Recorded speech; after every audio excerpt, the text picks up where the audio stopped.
रायपुर के विक्रम सिंह ठाकुर शहर भाजपा सह कार्यालय मंत्री ने भारतीय जनता पार्टी के कार्य की उपलब्धि और कांग्रेस सरकार की योजनाओं के बारे में पूरब टाइम्स को अपने विचार कुछ इस तरह से बताए। विक्रम सिंह ठाकुर है, रायपुर शहर भाजपा में सह कार्यालय मंत्री का है। उस समय से जो काम कर रहे हैं, पहले ग्रामीण परिवेश में थे। ग्रामीण परिवेश में पार्टी का काम सिर्फ चुनाव में ज़्यादा रहता है। शहर में तो हमेशा धरना प्रदर्शन में सब चीज़ का रहता है। तो जब हम रायपुर में हमारा 2000 जब हम आए तो फिर सक्रिय रूप से फिर वार्ड अध्यक्ष और ये सब करते करते आज जिला पदाधिकारी से कार्यालय। इससे प्रेरित होकर इस भारतीय जनता पार्टी ने इस बारे में बता सकते। अब हमारे जो परिवार के में तो कोई राजनीति से हमारे पिताजी या चाचा ऐसा कुछ है नहीं। बचपने से एक अटल बिहारी जी का जो चेहरा देखते थे, उनका भाषण सुनते थे और उनका जो देश के प्रति जो लगाव था, वो जब भाषण देते थे तो एक देश सेवा की भावना मन में जागृत होती थी कि देश के लिए कुछ करने वाले लोग हैं। श्यामा प्रसाद चक्रवर्ती जी का सुनते थे, दीनदयाल उपाध्याय जी का जीवनी पढ़ते थे। तो इसमें मन में एक प्रेरक भावना उत्पन्न हुई कि देश सेवा के लिए करने वाली पार्टी है भारतीय जनता पार्टी। तो इसमें अगर आप एक कार्यकर्ता के रूप में काम करते हैं और काम करते करते अगर आप थोड़ा सा भी कार्यकर्ता के रूप में अगर भारतीय जनता पार्टी में काम करते हैं तो देश सेवा ही है। छत्तीसगढ़ में पहली बात आप मुख्यमंत्री बने और राजेश मूणत जी हमारे रायपुर ग्रामीण के विधायक और हमारे सांसद थे रमेश बैस जी। तो सांसद जी के सहयोग से हमारे राजेश मूणत जी के सहयोग से पूरा रायपुर ग्रामीण क्षेत्र को कायाकल्प और जो विकास की गाथाएँ जो उस समय लिखी गई 2003 से 5 साल जब राजेश मूणत जी थे, उसके बाद में फिर हमारे नंदे साहू जी विधायक बन के आए 2008 में। तो फिर ये जो विकास की जो गाथा लिखे हैं तो उसको ऐसा है कि अगर सरकार काम करती है, भारतीय जनता पार्टी की सरकार, तो उसमें कार्यकर्ताओं का योगदान रहता है।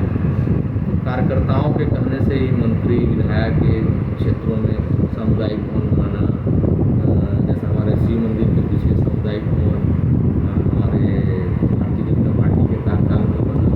रामेश्वर नगर में एक और सामुदायिक भवन है, भी हमारे भारतीय जनता पार्टी के कार्यकाल में बना।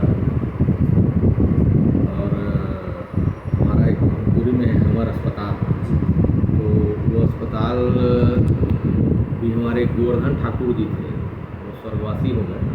उनका अथक प्रयास था उस हॉस्पिटल में, भारतीय जनता पार्टी को कार्यकर्ता थे और वो स्वर्गवासी हो गए। और वो जो मेहनत किए उस अस्पताल की, तो भारतीय जनता पार्टी के शासन में स्वीकृत करवाए और अस्पताल बना हमारा अस्पताल।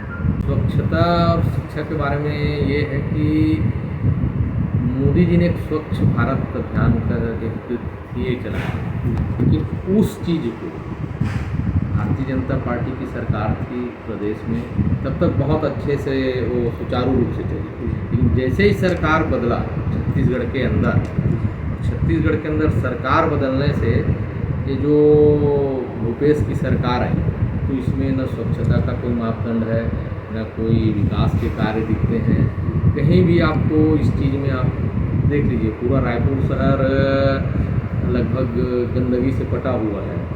स्वच्छता रैंकिंग में इसका कहीं तक दूर दूर तक का नाम नहीं आता है। तो ये हम लोग अपने रायपुर वासियों के लिए बहुत दुख का विषय है।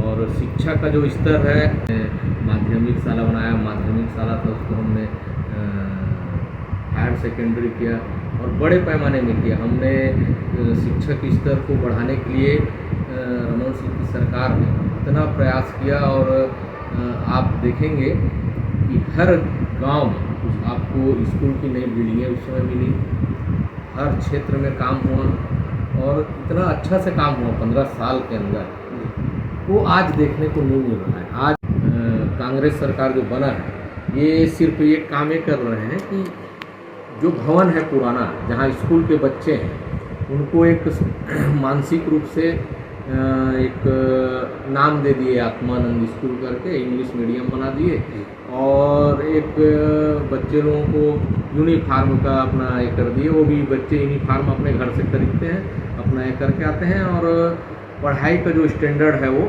सुधरा नहीं। जी।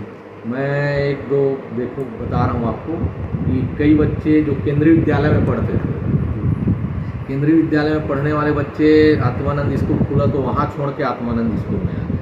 अब आत्मानंद स्कूल में आए तो आत्मानंद स्कूल में ऐसा हो गया कि उस स्कूल में बच्चा फेल हो गया।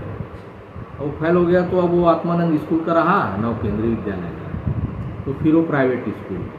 तो कहीं ना कहीं शिक्षा का जो स्तर है ये सिर्फ नाम कमाने का रह गया है। आज देखिए ना, नियमितीकरण के नाम पे कर्मचारियों को इस तरह से इन लोगों ने किया कि हम नियमितीकरण करेंगे, किसी भी कर्मचारी का नियमितीकरण नहीं हुआ। सीजी अपना जो पीएससी है उसमें भ्रष्टाचार के आरोप लगे, महिलाओं को जो अनुकंपा नियुक्ति जो मिलना चाहिए वो नहीं मिला। कई प्रकार से ये जो सरकार जो है भूपेश बघेल की, ये छलावा करके बनी है। इसका जो उद्देश्य है ये सिर्फ धन कमाना। अभी इनका एक क्लब बना लिए हैं, है ना, राजीव निदान क्लब ऐसा करके, और ये उस क्लब में शासकीय पैसे को, पब्लिक के पैसे को, जिसमें विकास कार्य करना चाहिए उसको ये अपने कार्यकर्ताओं को बांट रहे हैं। तो कहीं ना कहीं ये भ्रष्टाचार को बढ़ावा देना, कहीं ना कहीं जो विकास जो छत्तीसगढ़ का होना था बहुत पीछे कर दिए हैं। लोगों को क्या संदेश देना चाहते हैं? मैं तो लोगों को संदेश ये दूंगा कि अभी 2 महीना बाद चुनाव है, इसमें भारतीय जनता पार्टी को अधिक बहुमत मिले, सरकार हमारी आए, छत्तीसगढ़ का जो विकास है वो पुनः फिर वापस अपनी पटरी पे चले।